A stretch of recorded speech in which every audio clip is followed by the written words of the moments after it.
दोस्तों, एक बहुत बड़ी खबर सामने आई है। इंडिया ने एयर सुपीरियोरिटी की दौड़ में एक नया अध्याय शुरू किया है। लेकिन क्या ये कदम चाइना और पाकिस्तान के बढ़ते खतरों के सामने हमारे लिए वाकई में इफेक्टिव साबित होगा, या फिर ये सिर्फ एक दिखावा है? आज की इस डिटेल्ड एनालिसिस में हम जानेंगे इसके पीछे की पूरी कहानी। क्या इंडिया अपनी स्काइज को सच में सुरक्षित कर पाएगा? क्या हमारा देश चाइना और पाकिस्तान के बढ़ते मिलिट्री एडवांसमेंट्स का मुकाबला कर सकता है?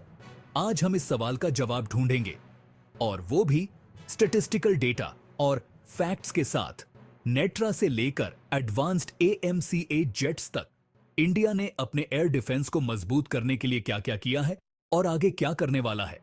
और सबसे जरूरी सवाल, क्या ये सब एफर्ट्स हमारे दुश्मनों को पीछे धकेलने के लिए पर्याप्त हैं?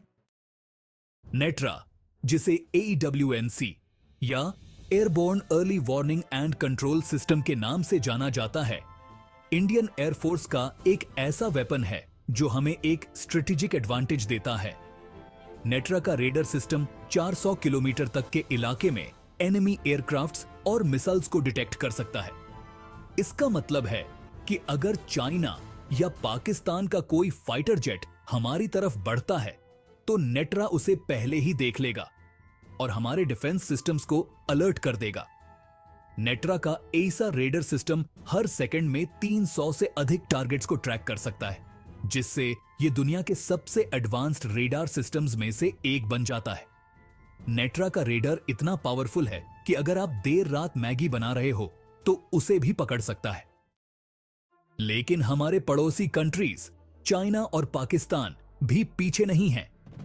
चाइना के पास J-20 स्टेल्थ फाइटर्स हैं, जिन्हें रेडार में डिटेक्ट करना बहुत मुश्किल है।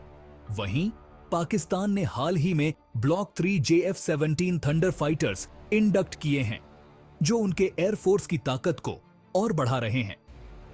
चाइना के पास 1700 से ज्यादा कॉम्बैट एयरक्राफ्ट्स हैं, जबकि पाकिस्तान के पास 450 कॉम्बैट एयरक्राफ्ट्स हैं। दूसरी तरफ इंडिया के पास लगभग 600 कॉम्बैट एयरक्राफ्ट्स हैं, जिसमें से 150 से ज्यादा Su-30 MKI जैसे एडवांस्ड जेट्स शामिल हैं। लेकिन नंबर सिर्फ एक पहलू है। असली खेल टेक्नोलॉजी और स्ट्रेटजी का है। इंडिया के advanced medium combat aircraft AMCA project की बात करें तो ये एक 5th generation stealth fighter jet है जो इंडियन एयरफोर्स को एक नया एज देगा। AMCA का डिजाइन पूरी तरह से इंडिजिनस है और इसे DRDO ने डेवलप किया है। इसकी खासियत यह है कि यह रेडार इवेडिंग टेक्नोलॉजी से लैस होगा, जिससे यह एनिमी रेडार्स के लिए इनविजिबल होगा। AMCA की पहली फ्लाइट 2026 में होने की संभावना है और इंडियन एयरफोर्स के पास 100 से ज्यादा AMCA जेट्स होंगे जो 2035 तक ऑपरेशनल हो जाएंगे। AMCA की प्रोडक्शन कॉस्ट लगभग 15 बिलियन USD है, जो इसे इंडियन डिफेंस हिस्ट्री के सबसे बड़े प्रोजेक्ट्स में से एक बनाता है। अब बात करते हैं S-400 ट्रायम्फ की, जो इंडिया के मिसाइल डिफेंस सिस्टम का बैकबोन है। यह सिस्टम एक साथ 36 टारगेट्स को एंगेज कर सकता है और 400 किलोमीटर की दूरी तक की मिसाइल्स को इंटरसेप्ट कर सकता है। S-400 सिस्टम की एक बैटरी 300 स्क्वायर किलोमीटर्स के एरिया को प्रोटेक्ट कर सकती है और इंडिया के पास ऐसे 5 सिस्टम्स होंगे जिससे हमारी नॉर्दर्न और वेस्टर्न बॉर्डर्स पूरी तरह से सिक्योर हो जाएंगी। S-400 के पास 48 N6E3 जैसे मिसाइल्स हैं, जो 250 किलोमीटर की रेंज तक टारगेट्स को मार सकते हैं। इंडिया की इंडिजिनस ड्रोन फ्लीट भी इस रेस में पीछे नहीं है। घातक और रुस्तम जैसे ड्रोन्स पूरी तरह से AI इनेबल्ड होंगे और हाई रिस्क मिशंस को बिना किसी ह्यूमन इंटरवेंशन के अंजाम दे सकेंगे। ये drones real time intelligence, surveillance और रिकॉनेसेंस ऑपरेशंस के लिए यूज होंगे।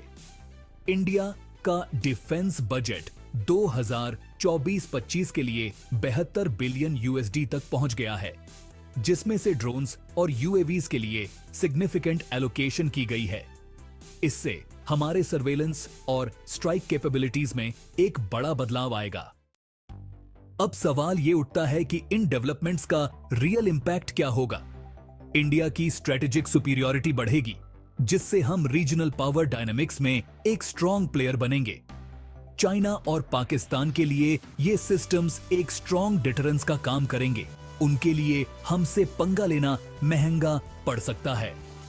इन डेवलपमेंट से इंडिया को ग्लोबल स्टेज पर और भी रिकॉग्निशन मिलेगा। हम सिर्फ डिफेंस में ही नहीं, बल्कि ऑफेंसिव कैपेबिलिटीज में भी वर्ल्ड लीडर्स को टक्कर दे सकेंगे। दोस्तों, नेट्रा से लेकर AMCAS-400 और इंडिजिनस ड्रोन्स तक इंडिया की एयर सुपीरियॉरिटी की ये कहानी बेहद फैसिनेटिंग है और हमारे देश के लिए एक बड़ा लीप फॉरवर्ड है। आपकी क्या राय है? क्या इंडिया के ये नए डेवलपमेंट्स हमारे रीजनल एडवर्सरीज को पीछे छोड़ने के लिए काफी हैं, या फिर हमें और भी इन्वेस्टमेंट्स करने की जरूरत है? अपने थॉट्स हमें कमेंट्स में जरूर बताएं और चैनल को सब्सक्राइब करना न भूलें। और हां, अगर आप चाहते हैं कि हम ऐसे ही और डिफेंस टॉपिक्स पर वीडियोस बनाएं, तो नीचे कमेंट सेक्शन में जय हिंद लिखना न भूलें।